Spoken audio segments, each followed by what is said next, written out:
Was it here I turned wrong, or here? A crimped line sears through the earth. At what point did I begin to fold myself into small shapes? At what point did their hands decide my most beautiful form was a stiff and silent crane?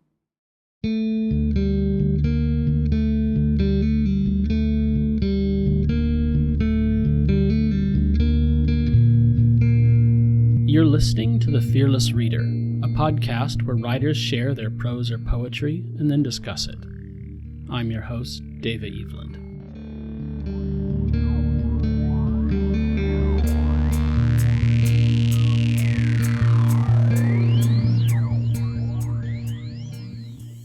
Welcome, gentle listener. Before we get into some poetry, I'd like to just talk a bit about why I'm doing a podcast. I like fiction, I like poetry, and I like to hear it read aloud. I think we process things differently when we do hearing them than when it's on the printed page. And then when you hear a writer's work read in their own voice, that adds something too, because you hear their rhythm, their pacing, their emphasis, that spark that they put into it. So each episode will be like a little story time or perhaps a private reading event. And then, as long as I've got them, why not ask a few questions to find out some things about them or their writing that you might not know if you just found their writing online or picked up a literary magazine. The first writer into the breach will be Abigail Weathers, an American poet living in Beijing, China. I'd like to note that one of the things we'll be talking about later is a poetry workshop. Although it's currently on hiatus, I wanted to touch on it anyway because there are just so many bad and dysfunctional writing critique groups out there. But Abby managed to find the secret sauce that makes it work. Her poetry can be found in publications such as Identity Theory, Trouville Review, Sky Island Journal, Shanghai Poetry Zine, and Roy Fanient, among others. Let's listen.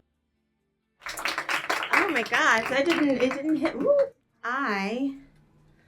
So I'm going to do 3 poems tonight. 2 are new, 1 is old, because we can do old stuff. And I'm really bad at writing poems, like, on a schedule. So, like, I only had 2, and I try to do 3. Anyway. So the first one is the old one. And I've read it a couple times. And it is called Sometimes Clear and Fleeting. She speaks of herself in the faintest voice sometimes. This is the click of the hammer.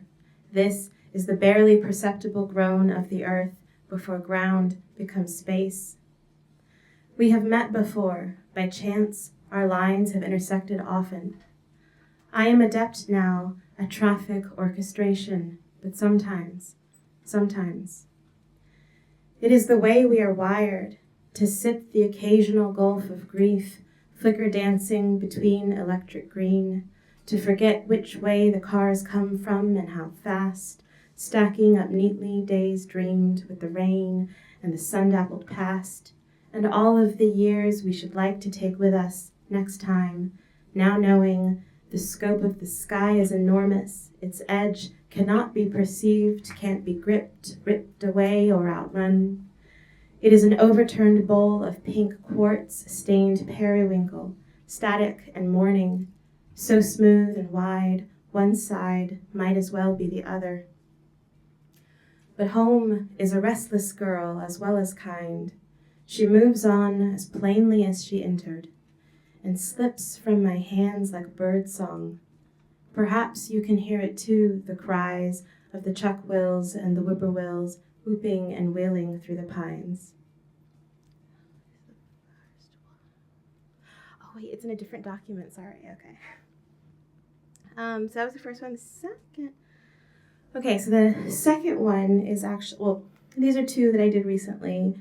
And I tend to have a few themes I've discovered in the short time that I've been writing. These two are on those themes.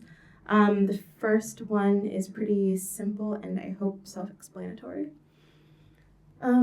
It's called Origami. I unfold the train car, the bar, review each crease, their origami, a reverse map to that first intention. Was it here I turned wrong, or here? A crimped line sears through the earth. At what point did I begin to fold myself into small shapes?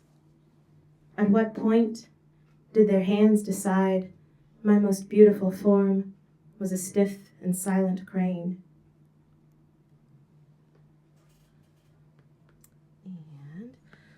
And the last one is on one of the themes that I've been realizing I've been writing on recently, which is like my mother, which is like a whole host of issues in and of itself.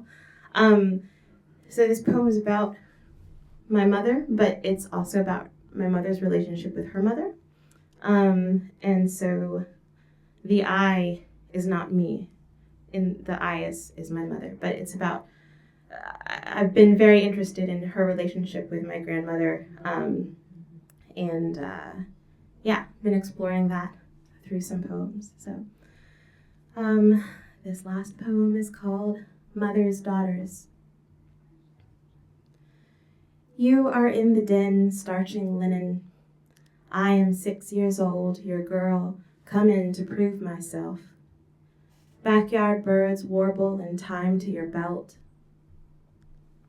Later, you stand astride the front lawn, brick in hand and cigarette, his new car careening backwards down the drive. I must prove myself. I am 14 or 12 or 6, shaking the birds from their branches. You are here and there, a lifetime we never get too far from one another. I love conflict with you. The tumor spreads its fingers around your throat, and I am 6 years old again. I must prove myself. The birds won't leave their perches. There are no birds or branches. There is only you now, disappearing beneath the white waves of your deathbed. You are gone. The sea is roaring quiet. Those birds are far off now, those birds and their sturdy branches. Thank you.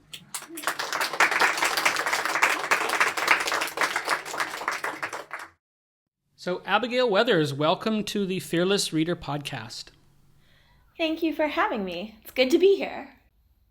Well, I'd like to start with your use of language. I've heard you read your poetry a number of times at Spittoon Poetry Nights, and one thing that always strikes me is just that your word choice is so precise, and the rhythm and the way you use assonance and alliteration. I'm looking at lines now like days dreamed with the rain and the sun dappled past, or backyard birds warble in time to your belt. And there's just sort of a musicality about these, and just a very deliberate intention in how you use language. So first of all, I want to say that I really love it. But then also, I happen to know that you are kind of a language nerd. So I know you've studied Arabic, and you get excited about talking about Arabic grammar, and sometimes you'll say you're studying Polish or studying Russian just for fun. So I started to wonder, is there, do these two link up in some way? I think probably. I think language. So I've always been interested in language, and also always been interested in music as well. And so I think those two are interests and pursuits that I definitely draw from with poetry. And I think, I don't know, sound is just very important, and yeah, sound and rhythm. And I think a lot of times people say, like imagery is really important in poetry, and that's true. Imagery is very important in poetry, but I find it difficult. I think like imagery is more of a challenge for me, but I really, when I'm reading poetry, I feel much more connected to the rhythm and just the different sounds that words can make, and pauses and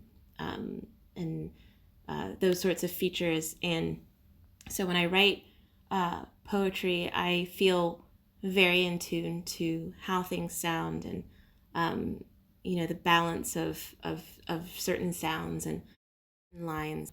So I guess it does have something to do with that. I've always, one of my beginning introductions to linguistics was actually when I was in middle school, and we were learning about Shakespeare's sonnets, and we were learning about iambic pentameter. And like up until that point, I hadn't I liked languages, but I didn't know, it never occurred to me that the language that I spoke was beautiful.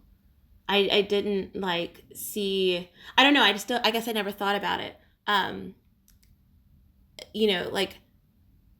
don't know how to sort of when I was little, my mother had started, when I was a baby, started teaching me piano, and give me little baby music lessons, and started teaching me little baby Spanish lessons. So there was always that understanding that other languages and other music and other things could be beautiful and rhythmic.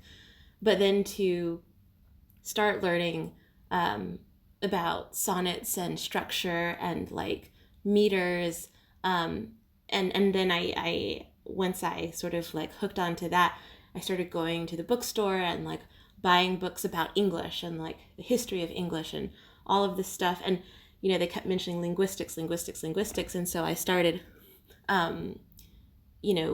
branching out and exploring linguistics and different concepts within it. And I think that whole experience taught me that there is rhythm in English, and there is music in English. And I became really proud of English, and I still think it's a beautiful language. But yeah, I don't know. I think I think sounds and music and rhythm, they're all what I tend to latch onto more. It's almost like a poem with a good rhythm, or a poem that manipulates its rhythm around a particular meter in a good way, or a poem that that uses its rhythm or different changes to create different feelings in the reader. It's almost physical, it's a very physical experience, I think, for me. And so when I'm writing it, it almost feels like working with a physical, I don't know, I don't do any sculpture or anything, but it does feel like you're working with a physical medium. I wanted to ask you about the poem Mother's Daughters, which is interesting in terms of point of view. And I tend to think of point of view more with fiction. Like if I sit down to read a novel and it begins I don't assume that the author is the I. It's like the protagonist or whatever. But usually when I read or listen to poetry, if the poet says I assume that that's like them.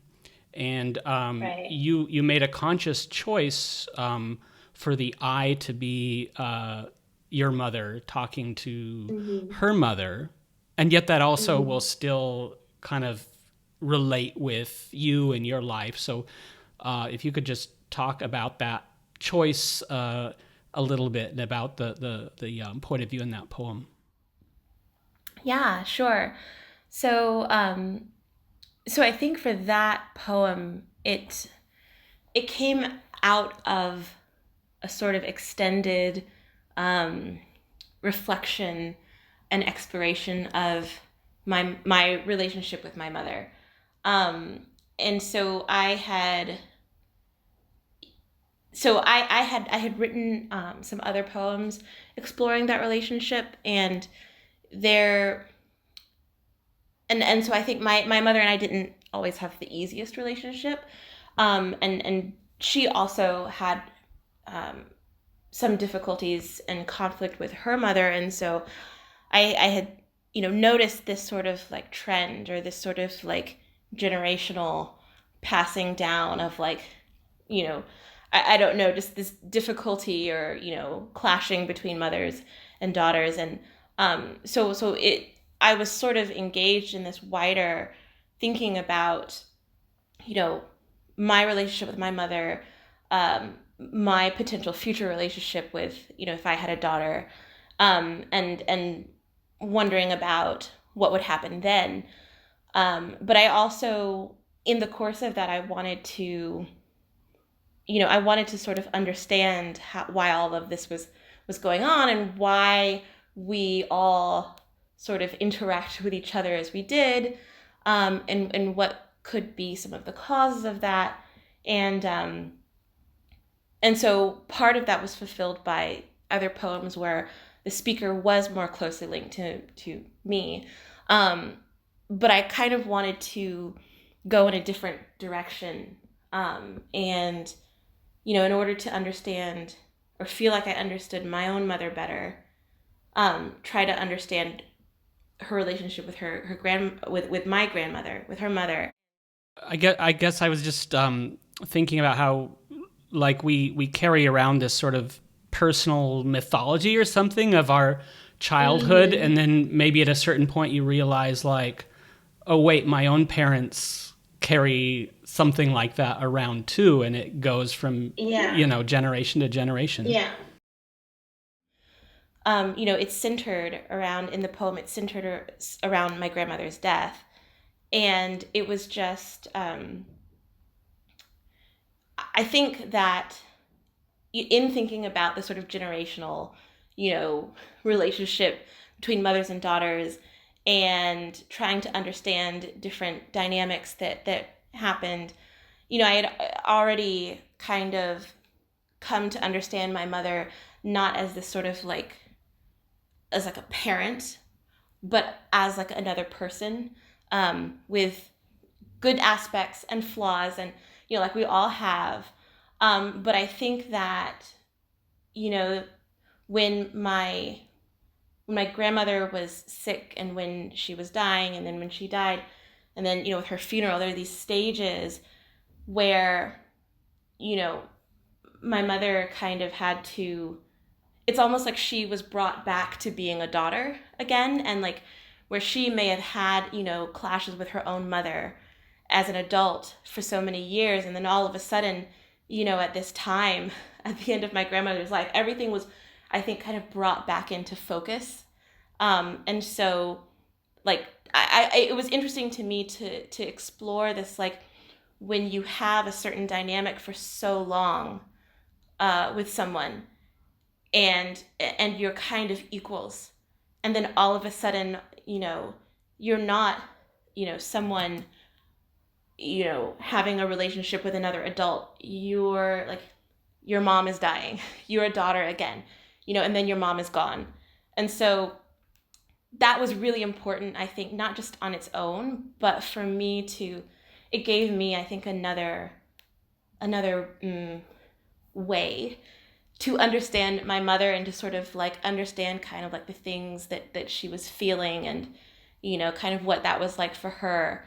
And through that, I think it helped me understand, like to explore that, to give that other side of, well, it's not just about me and her, it's also about her and like previous generation. So that was, I think that was, it kind of came from that. Like I wanted to sort of like have that different perspective. So lastly, I wanted to ask you about the poetry workshop. So you run Spittoon's poetry workshop, and you guys meet kind of like every other week, I think, in Peking Yard, and it's just this wonderful little poetry community in Beijing. So I was hoping you would talk about it a little bit. Well, thank you for all of those kind words. I'm really proud of it. So I've actually been hosting the poetry workshop for almost 2 years. At this point, I came in as sort of just like helping the previous coordinator when he was away on vacation, and then when he came back, it was like, oh, well, so we'll just do this together from now on, right? And so for several months, we sort of alternated, and then after that person left, then I hosted it on my own. So it's been going, for a while, and it is a great little community. Meets every other week. And it's a really great space to just get together with friends and people that and that are interested in the same thing that you are, and just talk about poems. We have like a few slots open each time. Right now, we usually look at 2 to 3 original poems per session. And so, people, it's very chill, very relaxed. People read their poems and then we discuss. And I don't have a lot of other workshop experience. This is like where most of my experience with this sort of thing comes from. But I've heard kind of maybe horror stories where like people feel really like not supported by, their workshop, or get really mean comments, or it's just, I don't know, it just seems really like a bad experience. And I think with this workshop, I really, like, my focus is to support people and, to give critique, but it should be backed up. And to just be a place where people can share their work and like improve, but also, they're cared for. Yeah, I think from the times I've been, you do kind of strike a good balance there.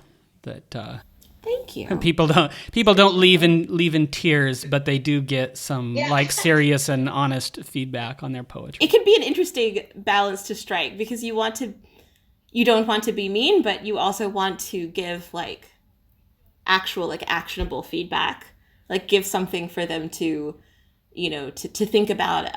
But it's, I think for what it is, I think we're doing really good. All right, Abby, thank you for talking to me. Thank you for having me. The Fearless Reader podcast is a creation of the Spittoon Arts Collective, a labor of love, 100% volunteer run. The music, To Begin, is courtesy of Macondo. Audio recording of Abigail Weathers' poetry was done by Vasilisa Lukashevich in Beijing, China, at the late, great Camera Stylo.